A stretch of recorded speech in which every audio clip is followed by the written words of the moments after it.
યાત્રાધામ પાવાગઢ, જ્યાં ધોધમાર વરસાદ વરસી રહ્યો છે। પાવાગઢના પગથિયા પરથી પાણીનો પ્રવાહ વહેતો થયો।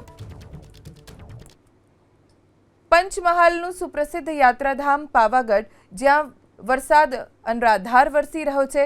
રવિવારની રજા હોવાથી અહીંયા મોટી સંખ્યામાં ભક્તો પણ આવી રહ્યા છે।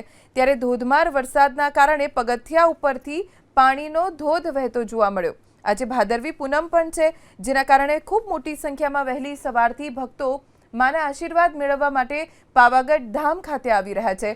વરસાદના કારણે પાવાગઢના પગથિયા ઉપરથી પાણીનો ધોધ વહેતો હોય એવી રીતે વરસાદી પાણી વહેતું જોવા મળ્યું।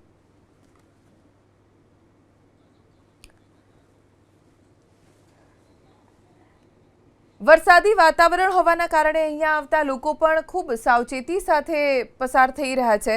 જો કે વાતાવરણ સોળે કળાએ ખીલી ઉઠ્યું છે। પાવાગઢ પર્વત ઉપર માતાજીના દર્શનનો આજે 12 વાગ્યા સુધી જ લહાવો મળે તેમ હતું, કેમ કે ચંદ્રગ્રહણ પણ છે આજે, એટલે આજે બપોરે 12 વાગ્યા સુધી મંદિર દર્શન માટે ખુલ્લું રાખવામાં આવ્યું। જે ભક્તો અહીંયા આવ્યા તે માના આશીર્વાદ લઈને નીકળી રહ્યા હતા ત્યારે જ ધોધમાર વરસાદ શરૂ થઈ ગયો। જો કે આ વાતાવરણની પણ કેટલાક લોકોએ મજા માણી।